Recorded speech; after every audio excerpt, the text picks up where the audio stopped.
ನಾನು ಘಂಟಾ ಘೋಷವಾಗಿ ಹೇಳ್ತೇನೆ,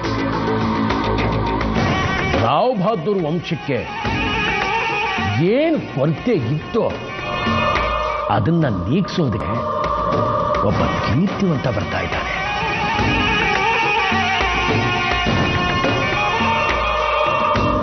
ನನ್ನ ವಂಶೋದ್ಧಾರಕ ಬರ್ತಾ ಇದ್ದಾನೆ. ಬೆಂಗಳೂರಲ್ಲಿ ಒಂದು ಬಾಡಿಗೆ ಮನೆ ಮಾಡೋದಕ್ಕೆ ಎಷ್ಟು ಖರ್ಚಾಗುತ್ತೋ? ಅದು ಏರಿಯಾ ಮೇಲೆ ಡಿಪೆಂಡ್ ಆಗುತ್ತೆ. ಅದಿರಲಿ, ನಿನ್ಗೆ ಯಾಕೋ ದುಡ್ಡಿನ ಚಿಂತೆ? ಇಡೀ 10 ಊರಿಗೆ ಅನ್ನ ಹಾಕೋ ನೀಲಕಂಠರಾವ್ ಬಹದ್ದೂರ್ ಅವ್ರ ಮಗ ಅಲ್ವೇನೋ ಅಷ್ಟೇ ನೀನು ಯಾಕಪ್ಪ ತಲೆ ಕೆಡ್ಸ್ಕೋತಿ? ಹಾಗಲ್ಲ ಕಣೋ, ಎಷ್ಟು ದಿನ ಅಂತ ತಂದೆ ಆಶ್ರಯದಲ್ಲೇ ಬದುಕೋಕ್ಕಾಗತ್ತೆ ಹೇಳು? ನಾನು ನನ್ನ ಕಾಲ ಮೇಲೆ ನಿಂತ್ಕೋಬೇಕು ಅಂತ ಅನ್ಕೊಂಡಿದ್ದೀನಿ. ಅದಕ್ಕೆ ಬೆಂಗಳೂರಲ್ಲಿ ಒಂದು ಮನೆ ಮಾಡಿ ಅಲ್ಲೇ ಒಂದು ಕೆಲಸನೂ ನೋಡಿ ನನಗೆ ಬರೋ ಸಂಬಳದಲ್ಲಿ ನಾನು ನನ್ನ ಹೆಂಡತಿ ಸುಖವಾಗಿ ಸ್ವತಂತ್ರವಾಗಿರಬೇಕು ಅಂತ ಡಿಸೈಡ್ ಮಾಡಿದ್ದೀನಿ. ಅದು ಸರಿ, ಆದರೆ ನೀನು ಅನ್ಕೊಂಡ್ರೆ ಸುಲಭ ಅಲ್ಲ ಶ್ರೀ. ಅದು ಅಲ್ಲದೆ ನಿನಗೆ ಒಳ್ಳೆ ಕೆಲಸ ಸಿಗುತ್ತೆ ಅನ್ನೋ ಗ್ಯಾರಂಟಿ ಆದರೂ ಏನಿದೆಯೋ? ಈಗಾಗಲೇ ಇರೋ ಎಂಪ್ಲಾಯೀಸ್ನ ಕೆಲಸದಿಂದ ತೆಗೆದು ಹಾಕ್ತಿದ್ದಾರೆ. ನೋಡು ಶ್ರೀ, ಕೆಲಸ ಸಿಗೋವರೆಗಾದ್ರೂ ಏನಿಲ್ಲ ಅಂದರೂ ಸ್ವಲ್ಪ ಕೈಯಲ್ಲಿ ದುಡ್ಡು ಇಟ್ಕೊಂಡಿರೋ. ಅಟ್ಲೀಸ್ಟ್ 2 ಲಕ್ಷ ರೂಪಾಯಿ ಬೇಕೇ ಬೇಕಣೋ. ಏನು 2 ಲಕ್ಷ ರೂಪಾಯಿ? ನಾ ಹೇಗಾದರೂ ಮಾಡಿ ದುಡ್ಡು ಹೊಂದಿಸ್ತೀನಿ, ಬೆಂಗಳೂರಿಗೆ ಹೋಗೇ ಹೋಗ್ತೀನಿ. ಇನ್ನು ಮತ್ತೆ ಬೆಂಗಳೂರಲ್ಲಿ ನನಗೊಂದು ಬಾಡಿಗೆ ಮನೆ ಹುಡ್ಕೊಡೋ ಪ್ಲೀಸ್. ಸರಿ ಆಯಿತು, ನೋಡ್ತೀನಿ ಬಿಡು. ಥ್ಯಾಂಕ್ಸ್ ಕಣೋ.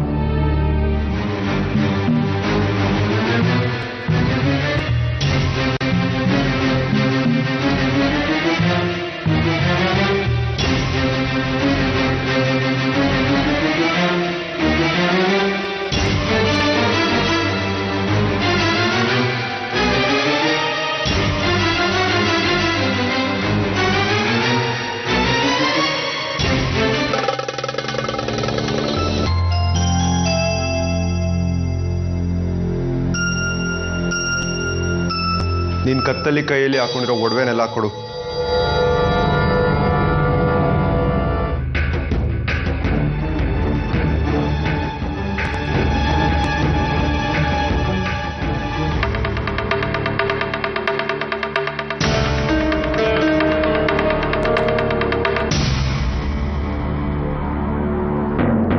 ಇದೆಲ್ಲ ಯಾರಿಗೂ ಹೇಳೋ ಅವಶ್ಯಕತೆ ಇಲ್ಲ, ಎಲ್ಲ ನಂದೇ.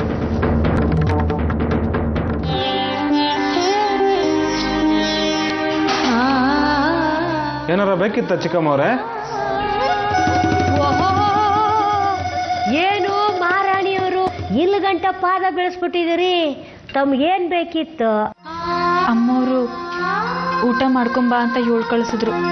ಈ ಆಳಾದೊಳಗೆ ಸ್ವಲ್ಪ ಊಟಕ್ಕೆ ಹೋಗಿ ಹೋಗಿ ಆ ತಟ್ಟೆಯಲ್ಲಿ ಉಣ್ಣ ಕೊಡ್ತಿದ್ಯಲ್ಲ ಅವಳಿಗೆ. ಮಾನ ಮರ್ವಾದಿ ಇಲ್ವಾ ನಿನಗೆ?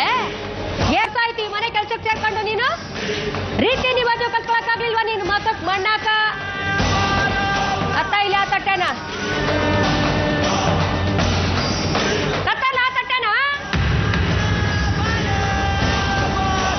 ಅಗದ್ ಬಿಟ್ರೆ ಅಲ್ಲೆಲ್ಲ ಉದ್ರಬೇಕು.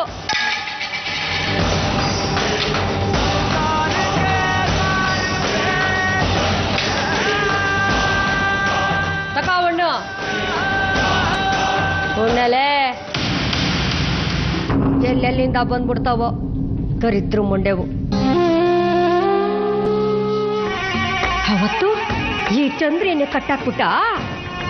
ನಾನ್ ಏನು ಅಂತ ತೋರಿಸ್ತೀನಿ ಕಣೆ ನಿನಗೆ, ಬಿಡ್ತೀನ? ನನ್ನ ನೆಮ್ಮದಿಯಾಗಿರಕ್ ಬಿಟ್ಬಿಟ್ರೆ ನನ್ನ ಹೆಸರು ಚಂದ್ರಿ ಅಲ್ಲ ಕಣಮಿ. ನೋಡ್ತಾ ಇರೋ, ನನ್ನನ್ನೇ ಕಟ್ಟಾಕ್ತೀಯಾ?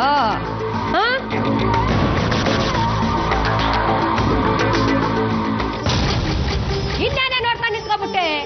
ಆಚೆ ತಗೊಂಡೋಗಿ ಉಂಡೋಗು ಅಂದೆ. ನಡಿ ಯವ್ವ, ಅಡುಗೆ ಮನೆ ಇದು ಇಲ್ಲೇ ಉಂಟು. ಬೆಂಕಿಯ ಮಡ